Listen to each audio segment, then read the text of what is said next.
네, 안녕하세요. 도사이승태TV의 이승태 변호사입니다. 네, 오늘 설명드릴 거는요, 전세보증금 반환 보증제도예요. 들어봤어요? 아니요, 들어보지 못했습니다. 지금 전세 안 살죠? 역시 아버지 집에 살지. 감사합니다. 그 자기가 전세를 할 때는 전세보증금 반환 보증제도라는 게 있어요. 이게 뭐냐면 전세가 끝났어요. 임대차 기간이 끝났는데도 불구하고 임대인이 돈을 못 돌려주는 거야, 전세보증금을. 근데 나는 지금 빨리 이사 가야 되거든.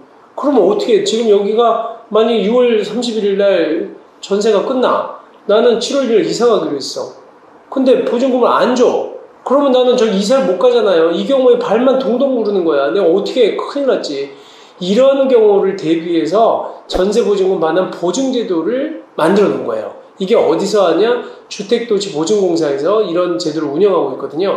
그래서 이 보증제도를 알아두면 굉장히 유익합니다. 그래서 여러분들도 지금 제가 설명드릴 때 한번 정확하게 한번 보세요. 자, 이거는 지금 주택도시보증공사가 그 가입자가 누구냐면 세입자가 가입하는 거예요. 세입자라는 건 집주인이 아니라 새 들어 사시는 분. 임차인이라고 얘기를 할게요. 그러니까 그 세입자한테, 그 임차인한테 보증금을 대신 지급해 주는 겁니다. 그리고 나서 주택도시보증공사에서는 임대인한테 구상해. 내가 돌려줬으니까 너 돈 내놔 라고 해서 그 집주인에게 청구하는 제도. 어떻게 보면 굉장히 좋은 제도죠. 지금 이거 어떻게 보면 보증료를 좀 내야 되는데 그거 내고 안전하게 하시는 게 좋을 수도 있어요. 근데 또 이제 금액이 너무 크면 부담스러울 수도 있는데 보증료가 사실 믿고 했다가 나중에 진짜 이사 갈 때도 이사 못하고 하는 경우 많거든요. 전세 사는 사람들이 제일 힘든 것 중에 하나가 꼭 임대인이 그러는 거야. 그 보증금 달라고 그러면 기다려봐. 내가 새 집주인 오면 줄게. 그러니까 새로운 그 임차인 구해 오면 내가 줄게. 근데 집이 안 나가. 집이 잘 나가는 데는 이거 이용 안 해도 돼, 사실은요. 왜냐면 뭐 내놓기만 하면 보증금 바로 그냥 반환해 줄 수 있으니까 바로바로 그냥 그 세입자가 들어오니까. 근데 또 문제가 있어요. 전세가 잘 나가는 것도 보증금을 너무 올려받으려고 그러는 거야, 그 집주인이. 그러니까 이 제도가 유용한 곳은 제가 볼 땐 너무 인기가 너무 많은 데는 뭐 아무리 올려도 올라가겠지. 하지만 좀 약간 비인기 지역, 그러니까 전세가 그렇게 잘 안 들어올 것 같은 지역, 이런 경우에는 이 제도가 굉장히 유용해요. 또 하나는 이 집주인이 자꾸 이거를 전세보증금 올리려고 하는 경우가 있잖아요. 그리고 그런 경우에는 새로운 세입자가 안 들어올 경우가 많거든. 그때는 내가 큰일 나는 거지. 그래서 이 제도를 유용하게 알아두시면 좋거든요. 그리고 뭐 사실 우리가 전세보증금 안 돌려줘가지고 소송하게 되면 1년 넘게 걸리기도 해요. 새로운 임차인이 들어오는 동안 기다리는 게 아니라 이 사람이 진짜 못 돌려줄 때 어떡하겠냐고. 돌려줄 돈이 없다 그래서. 그럴 경우는 경매하고 뭐 보증금 반환 청구 소송 해야 되는데 그거 너무 오래 걸리지. 그러니까 이 제도가 유용하다는 겁니다. 그래서 요건을, 신청 요건을 한번 같이 살펴보겠습니다. 임대차 계약서 상의 임대차 기간이 2분의 1이 경과하기 전에 신청해야 되는 거예요. 뭐냐면 2분의 1이 다 경과된 다음에 하면 안 돼. 너무 늦어. 그럼 2년짜리 계약이면 1년 전에, 1년이 다 경과되기 전에 하셔야 된다는 겁니다. 그 다음에 대상주택은요, 단독주택, 다중주택, 다가구주택, 연립주택, 다세대주택 다 돼요. 그 다음에 주거용 오피스텔도 되고 아파트도 되고 노인복지주택도 됩니다. 그래서 이 경우에 해당되는 대상주택들을 다 할 수 있다는 거고요. 그 다음에 보증심사 요건이 있어. 무조건 다 해주는 게 아니에요. 전세보증금은 수도권에서는 7억 원 이하, 그 다음에 그 외 지역은 5억 원 이하예요.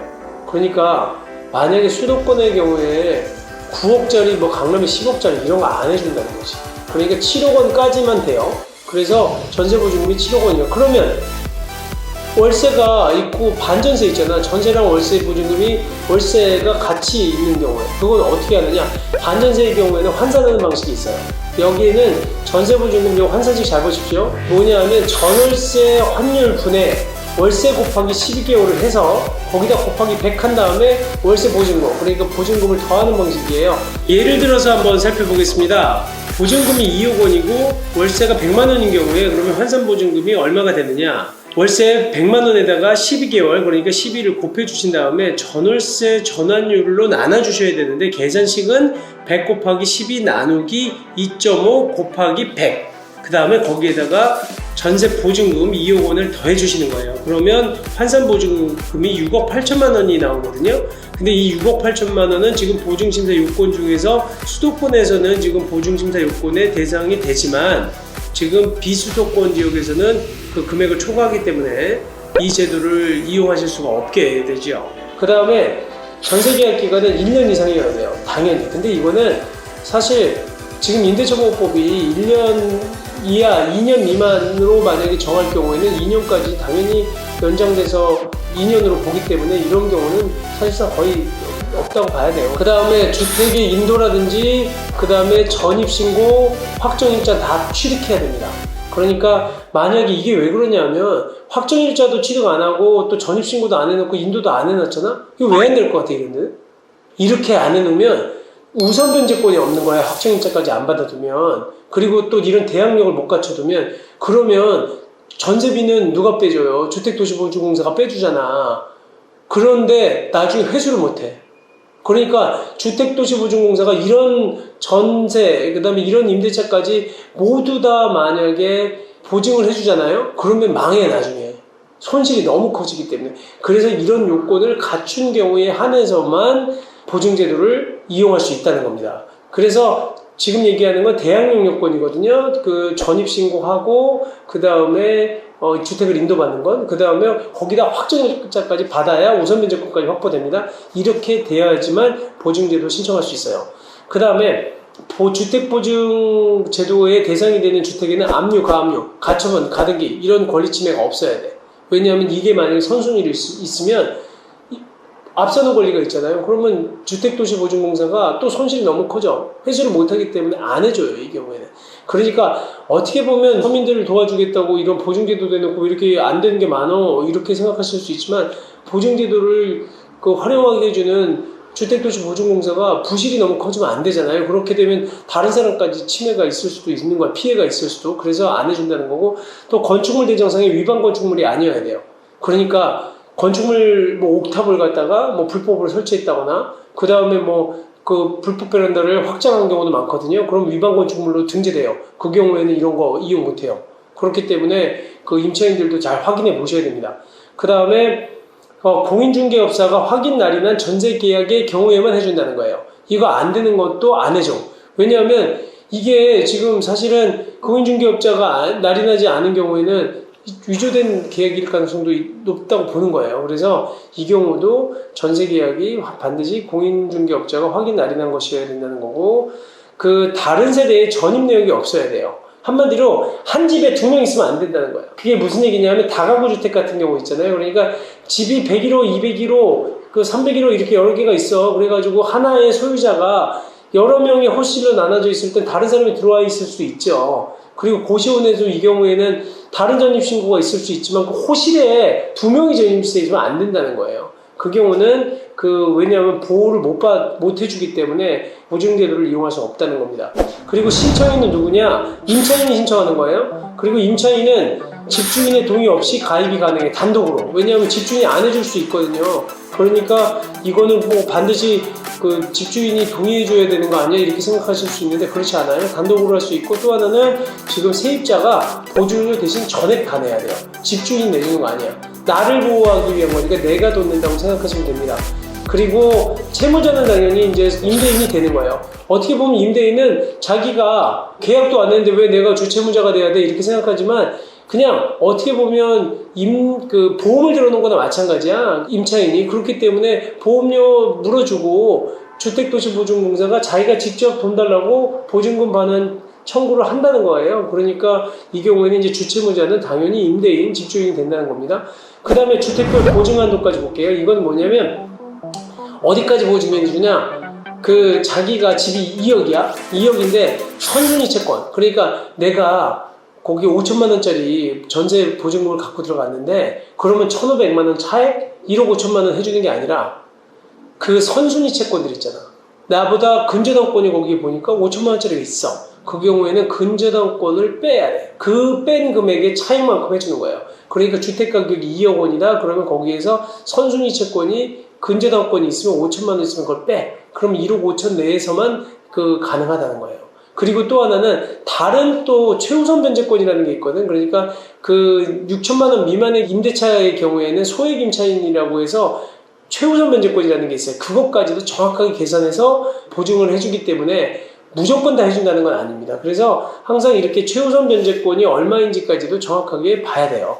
그러다 보니까 이렇게 또 오늘 최우선 변제권이 얼마냐, 뭐 그 선순위 채권이 얼마냐까지 다 따지면 좀 어려운데 어쨌든 지금 그 보증한도는 주택가격에서 선순위 채권을 뺀다는 거예요. 그래서 계산이 어려울 것 같으면 이 부분은 보증 신청하시면서 다 물어보시면 돼요. 오늘 전부 다 얘기 드리기가 어려운 부분들이 있으니까 그거는 참고하시고, 그 다음에 보증률은 그 연 얼마냐면 0.125에서 0.154%에서 정한다고 합니다. 그러니까 이 부분에 대해서는 허그, 그러니까 주택도시보증공사에다가 보증제도 이용하시면서 물어보시면 돼요. 그래도 대충 한번 저희가 확인을 해볼까요? 전세보증금이 그러니까 1억 원인 아파트의 경우에는 부채 비율이 만약에 80% 이하인 경우에는 보증보험료가 46,000원밖에 안 됩니다. 그리고 만약에 부채 비율이 80%를 초과할 경우에는 51,200원 정도가 되는데요. 근데 이 그 할인된 적용료는 2021년도 6월 30일까지만 적용됩니다. 왜냐하면 지금 코로나 때문에 너무 힘들어하니까 보증료율을 좀 낮춰준 거고요. 근데 2021년도 7월 1일부터는 아까 말씀드린 부채 비율 80% 이하이고 전세보증금이 만약에 1억 원이다 라고 하면 보증보험료가 23만 원 정도가 됩니다. 그리고 부채 비율이 80%를 초과할 경우에는 25만 6천 원 정도가 된다니까 참작하셔서 보증보험에 가입을 할지 여부를 결정하시면 되고요. 만일 지금 빨리 가입해야 되겠다라고 하시면 7월 1일 전에 가입하시는 게 훨씬 더 이득이라는 거 알아두시면 좋겠습니다.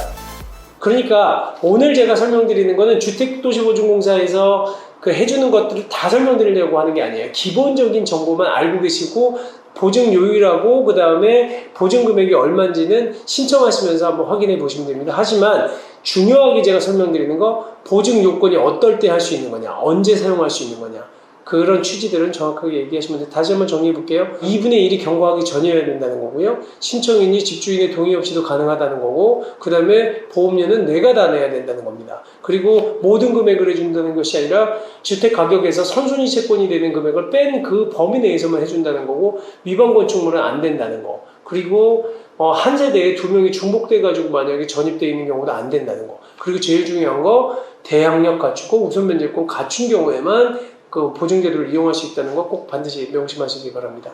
오늘 제가 전세보증금 반환 보증제도를 설명드렸는데 이 정도 알고 계시고, 구체적인 거는 허그에다가 전화하셔서 확인하시면 됩니다. 허그 주소까지 확인 잘 하시고요. 그 다음에 구체적인 건 한번 직접 전화하셔서 확인해 보시고, 이 제도 많이 이용하셔서 불치게 피해 입지 않도록 하시기 바랍니다. 네, 감사합니다.